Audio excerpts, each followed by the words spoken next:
Hello Raman, कैसा आप? चलो तो स्वागत है एक नई रिएक्शन वीडियो में। आज है 15 अगस्त, तो मेरी तरफ से सभी देशवासियों को स्वतंत्रता दिवस की बधाइयाँ, इंडिपेंडेंस डे मुबारक हो। और यार सैल्यूट है उन सबको, हीरोज़ को, जिन्होंने इस देश की आज़ादी के लिए अपनी जानें दी, लड़ाइयाँ लड़ी हैं इतनी, और इतना अत्याचार सहे हैं अंग्रेज़ों के। तो आज की जो वीडियो है वो 15 अगस्त स्पेशल है।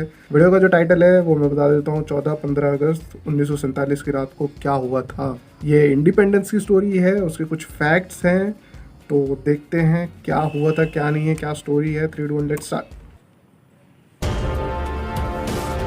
बहुत मज़ा आने वाला है, बहुत ही इंफॉर्मेटिव वीडियो है, तो यार स्टार्टिंग से एंड तक पूरी देखना।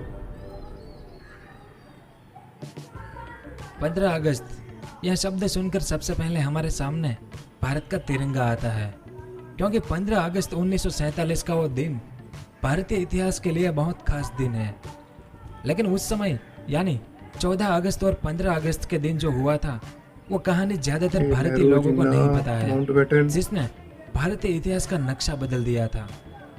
तो आज के इस वीडियो में हम उसकी ही बात करेंगे कि 14 और 15 अगस्त 1947 की रात क्या हुआ था।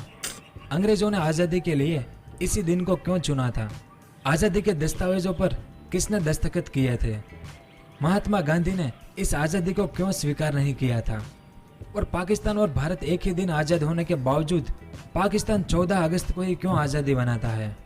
ऐसे कई मुद्दों पर आज हम डिटेल्स में बात करेंगे, तो वीडियो के अंत तक हमारे साथ बने रहिए। तो उस रात की कहानी की शुरुआत करें उससे पहले आपको उसके आगे की कहानी जाननी जरूरी है। तो आज़ादी की मांग की शुरुआत तो बहुत पहले से हो गई थी, जिसमें लाखों भारतीय युवाओं ने योगदान दिया था, और कई तो अपने देश के लिए कुर्बान भी हो गए। और धीरे धीरे यह आज़ादी की मांग की लड़ाई मजबूत होती चली गई, और आखिर में गांधी जी का जन आंदोलन और सुभाष चंद्र बोस की आज़ाद हिंद फौज ने भी अंग्रेज शासन की नींद हराम कर दी। यानी इन लाखों युवा के योगदान से हम आज़ादी के बहुत नज़दीक आ गए। और तभी साल 1945 में यानी दूसरे विश्व युद्ध के खत्म होने के बाद अंग्रेजों की आर्थिक हालत बद से बदतर हो गई, और वे अपने ही देश में शासन करने में असमर्थ हो गए। इसके बाद आज़ाद भारत का सपना सच होने की कगार पर था, क्योंकि अंग्रेजों ने यह ऐलान कर दिया कि अब हम कुछ समय में भारत को आज़ाद कर देंगे। और फिर फरवरी 1947 में लॉर्ड माउंटबेटन को भारत का आखिरी वाइसरॉय चुना गया, और माउंटबेटन को यह जिम्मेदारी दी गई कि तुम व्यवस्थित तरीके से भारत को आज़ाद करो। अब सवाल यह उठता है कि भारत को आज़ाद करने के लिए लॉर्ड माउंटबेटन को ही क्यों चुना गया था।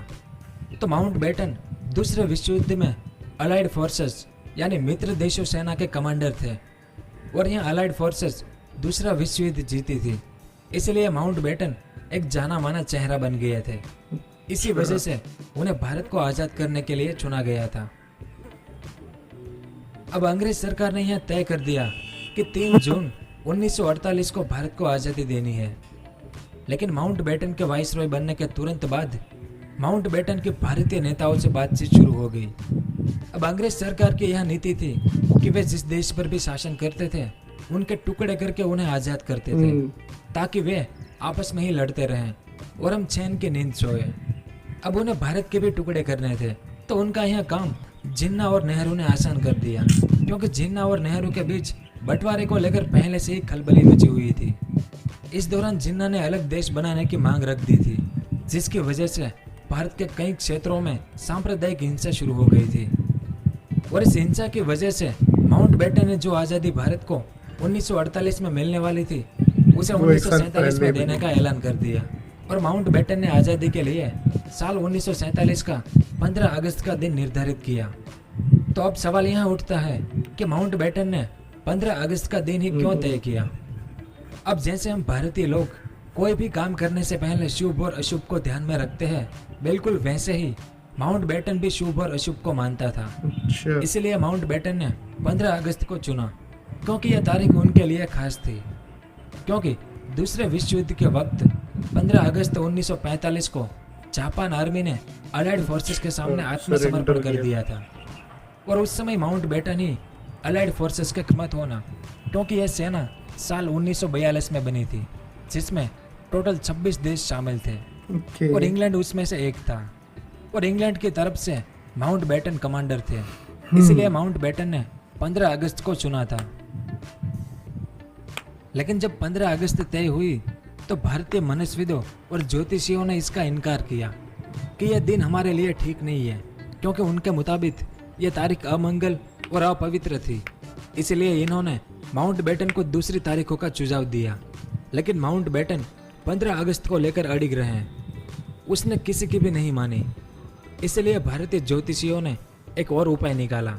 उन्होंने 14 और 15 अगस्त की रात 12 बजे का समय तय किया, क्योंकि अंग्रेजों के हिसाब से रात 12 बजे से अगला दिन शुरू होता है, लेकिन हिंदू कैलेंडर के हिसाब से सूर्योदय के उगने के बाद अगला दिन शुरू होता है।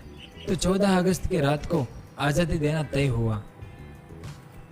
अब बात करते हैं इस पूरे दिन की। तो आज़ादी का यह जश्न राजधानी दिल्ली में मनाया जाना था, और उस दौर की किताबों से यह जानकारी मिलती है कि 14 अगस्त की शाम से ही दिल्ली में बारिश शुरू हो गई थी। लेकिन आज़ादी का यह जश्न हर हाल में मनाना था, इसलिए बारिश के बावजूद भी रात 9 बजे के आसपास करीब 5 लाख लोग इकट्ठा हो गए थे। और इकट्ठा होना ही था, क्योंकि 200 सालों की गुलामी के बाद यह आज़ादी मिली थी। सही बात। इसलिए बड़ी कीमती थी यह रात, जिसके लिए लाखों लोगों ने बलिदान दिए थे। फिर रात 10 बजे आज जो भारत का राष्ट्रपति भवन है, वहाँ पर जवाहरलाल नेहरू, सरदार पटेल, डॉक्टर राजेंद्र प्रसाद और माउंट बैटन आए। लेकिन आज़ादी का लड़वैया महात्मा गांधी यहाँ पर नहीं थे। जिस व्यक्ति ने ताउम्र देश की सेवा में गुजार दी, भला वो इंसान देश की आज़ादी का हिस्सा नहीं बना। आखिर क्यों? तो 14 अगस्त को जब आधी रात को भारत को आज़ादी देने की तैयारियां चल रही थी, उस वक्त राष्ट्रपिता महात्मा गांधी दिल्ली से हजारों किलोमीटर दूर बंगाल में नोखली में अनशन पर बैठे हुए थे, क्योंकि वह बंगाल में हिंदू और मुस्लिम समुदायों के बीच चल रहे दंगे से काफी दुखी थे, और उन्हें रोकने के लिए वहां बंगाल में अनशन पर बैठे हुए थे। तो नेहरू और सरदार पटेल ने बंगाल में अनशन पर बैठे गांधी को खत लिखा कि हम सब ने मिलकर जिस आज़ाद भारत का सपना देखा है, वह सपना पूरे होने जा रहा है।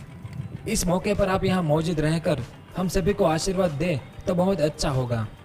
तो जवाब में गांधी जी ने कहा कि जब भारत के भाई भाई आपस में लड़ रहे हैं, तो हम आज़ादी का जश्न कैसे मना सकते हैं? यहाँ बंगाल में देखो और वहाँ पंजाब में देखो।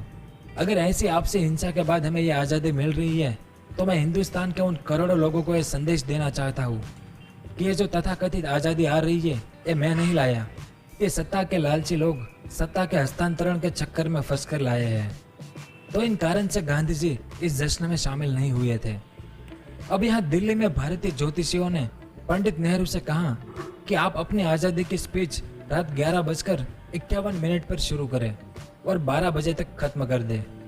उसके बाद शंखनाद किया जाएगा, जो एक नए देश के जन्म की गूंज दुनिया तक पहुंचाएगा। और जैसा तय हुआ वैसा ही हुआ। 14 अगस्त की मध्य रात्रि को जवाहरलाल नेहरू ने राष्ट्रपति भवन से ऐतिहासिक भाषण दिया, जिस भाषण को पूरी दुनिया ने सुना। लेकिन उस रात देश की राजधानी का सबसे बड़े पुरोधा और देश की स्वतंत्रता की नींव रखने वाले मोहनदास करमचंद गांधी ने वो भाषण नहीं सुना था, क्योंकि यहाँ बंगाल और उस तरफ पंजाब में जो हिंसा हुई थी, उसकी आप कल्पना भी नहीं कर सकते। क्योंकि भारत के लाखों लोगों का पाकिस्तान जाना और पाकिस्तान से भारत आना, यह मानव जाति के इतिहास का सबसे बड़ा स्थानांतर था। यह सब देखकर गांधी जी बड़े दुखी थे, क्योंकि उनकी मांग पूर्ण स्वराज्य की थी, जो मिला तो सही लेकिन 2 टुकड़ों में बंटकर। इसलिए उन्होंने आज़ादी का यह जश्न नहीं मनाया था। फिर 15 अगस्त के दिन की शुरुआत सुबह 8:30 बजे हुई, जब राष्ट्रपति भवन में शपथ ग्रहण समारोह हुआ। नई सरकार ने दरबार हॉल में शपथ ली, लेकिन तब ना तो राष्ट्रगान गाया गया और ना ही तिरंगा पहनाया गया। और आज का जो हमारा राष्ट्रगान है, वो गीत टैगोर जी ने साल 1911 में ही लिख दिया था, लेकिन यह गीत साल 1950 में राष्ट्रगान बनाया गया। और अगले दिन यानी 16 अगस्त को लाल किले से तिरंगा पहनाया गया था। अब आज़ादी मिल गई, लेकिन अब भी बंटवारे की सीमा रेखा तय नहीं थी कि यहाँ से यहाँ भाग पाकिस्तान का होगा और यहाँ भाग भारत का। यानी भारत और पाकिस्तान के बीच सीमा रेखा का निर्धारण अभी तक नहीं हुआ था। इसका फैसला 17 अगस्त को रेड क्लिफ लाइन की घोषणा से हुआ। अगर आपको बंटवारे की यह लाइन कैसे खींची गई, उस पर वीडियो देखना है तो नीचे कमेंट कीजिए। अगर ज्यादा से ज्यादा कमेंट आएगी तो मैं इसकी बहुत separate जल्द इस video पर है। वीडियो बनाऊंगा।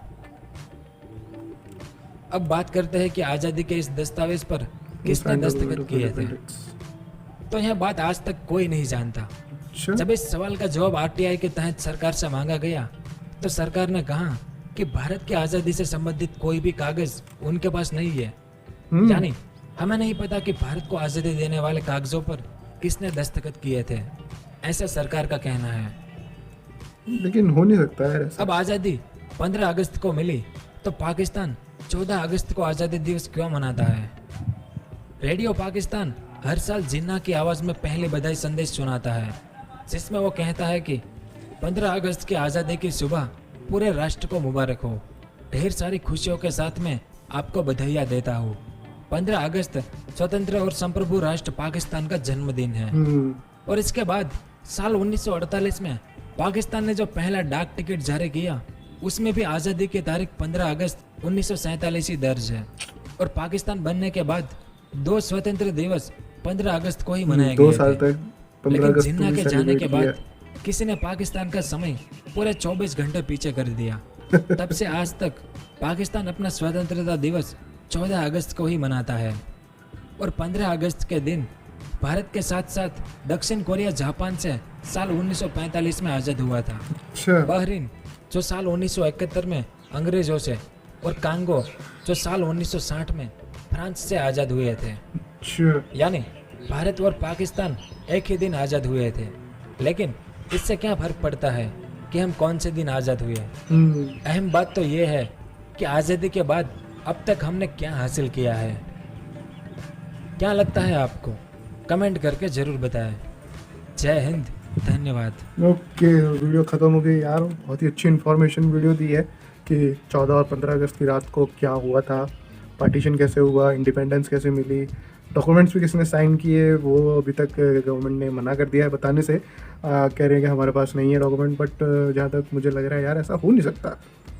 इतना इंपॉर्टेंट डॉक्यूमेंट है वो गवर्नमेंट के पास ना हो सकता है बताने नहीं चाह रही हो, लेकिन नहीं हो सकता ये मैं मान नहीं सकता ये बात। और जो बाकी की डिटेल्स थी वो सारी बताई, तो बहुत चीज़ें सीखने को मिली हैं। और यार प्राउड करो अपने ऊपर बीइंग एन इंडियन कि तुम इस देश में हो, आज़ाद हो।